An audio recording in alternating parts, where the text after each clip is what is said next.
আসসালামু আলাইকুম। আমি এর আগে একটা ভিডিও করেছিলাম ভারতের প্ল্যান এ এবং প্ল্যান বি। বলেছিলাম পাকিস্তানে আক্রমণ করাটা প্ল্যান এর অংশ। যদি কোনো কারণে সেটা ভণ্ডুল হয় বা সেখানে টিকতে না পারে তাহলে প্ল্যান বি হিসেবে বাংলাদেশে আক্রমণ করার একটা সুযোগ ভারত খুঁজবে। এটা নিয়ে আমার অনেক বন্ধু বান্ধব আবার একটুখানি আর কি ফাজলামিও আমার সাথে করছে, হাসাহাসি করছে। আচ্ছা, এখন আমি আপনাকে একটা কোশ্চেন করি। যখন ভারত পাকিস্তানের অভ্যন্তরে ঢুকে মসজিদ এবং মাদ্রাসায় হামলা চালাচ্ছে বা চালিয়েছে,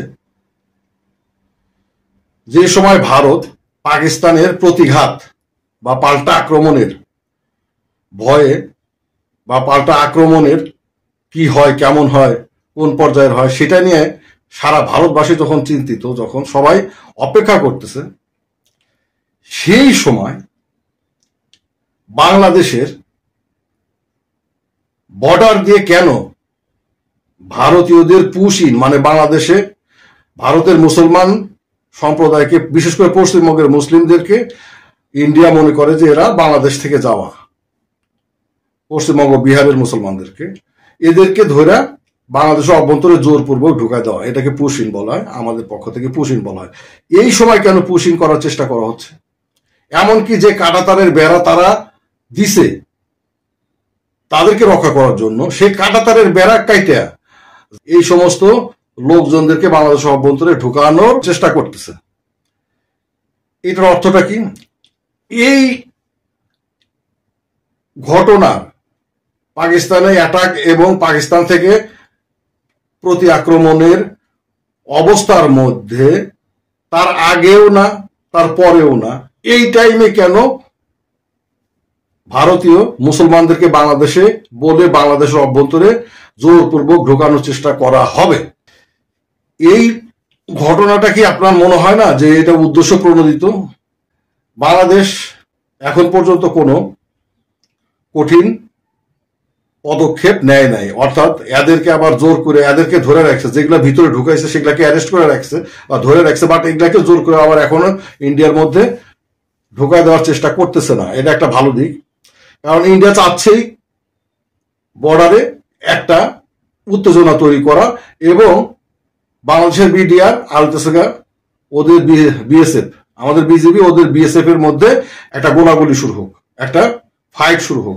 যে ফাইটকে কেন্দ্র করে উত্তেজনা নিতে নিতে, বা আমাদের দেশ তো এমনিতেই তারা বেশ কিছুদিন যাবত সারা বিশ্বে প্রচারণা চালাচ্ছে যে আমাদের দেশের মধ্যে মৌলবাদের উত্থান, জঙ্গিবাদের উত্থান ইত্যাদি বলে একটা আক্রমণের পরিস্থিতি তৈরি করা যায়। কারণ তারা, মোদিজি যখন পাকিস্তানে অ্যাটাক করতে গিয়ে একটা বিশাল ধরা খায় আছে, তার 5টা যুদ্ধ বিমান, ড্রোন ভূপাতিত হয়, সে দেশের মধ্যে আক্রমণ করতে যায় আক্রান্ত হয়েছে।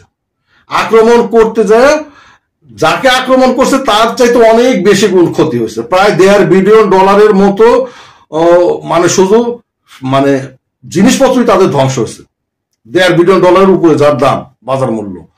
অন্যান্য সবকিছু বাদ দিলাম, মানুষ বা মনে করেন যে অন্যান্য কিছু সবকিছু, বা এই যে সেনা মুভমেন্টের খরচ, এগুলো সবকিছু বাদ দিলাম। শুধুমাত্র যে বিমানগুলো ধ্বংস হয়েছে, যে জিনিসগুলা ইন্ডিয়ার ধ্বংস হয়েছে, সেই জিনিসগুলার মূল্যই $1.5 বিলিয়ন উপরে।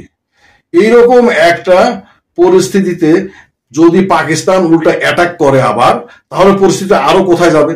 অর্থাৎ পাকিস্তানের কাছে যে তার সে যে একটা পরাজিত হওয়া বা সে যে একটা মায়ের খাওয়া, এটাকে তো তাকে ঢাকতে হবে। তা নাহলে তো তার সামনে, আমি যেটা অন্যান্য ভিডিওতে বলি, তার রাজনীতি শেষ হয়ে যাবে, তার ক্ষমতা থাকা শেষ হয়ে যাবে, তার রাজনৈতিক ক্রিয়া ধ্বংস হয়ে যাবে, ইয়েতে টিকতে পারবে না, ইন্ডিয়ার মধ্যেও সে টিকতে পারবে না, যাতে ভিলেন হয়ে যাবে।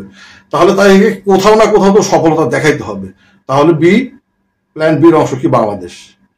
প্ল্যান বির অংশ কি বাংলাদেশ?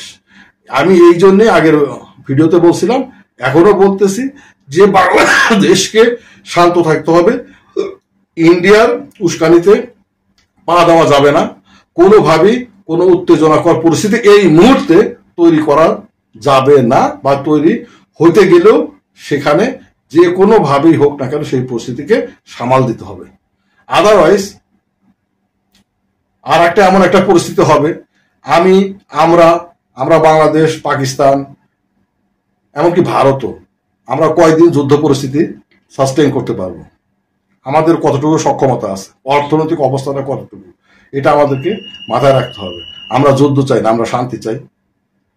আমরা কিছু সংখ্যক মানুষের ক্ষমতায় থাকার কে কেন্দ্র করে একটা দেশ কোথায় যেতে পারে, কত রক্তপাত হতে পারে, কত স্যাক্রিফাইস করা লাগতে পারে, সেটা আমরা ভুক্তভোগী, আমরা জানি। আমরা আর দ্বিতীয়বার এরকম কারো ক্ষমতায় থাকার বলি হতে চাই না। কারো ক্ষমতায় থাকার বা রাজনীতিতে টিকা থাকার জন্য আমরা নিজেরা নিজেদেরকে বলি দিতে চাই না। খোদা হাফেজ।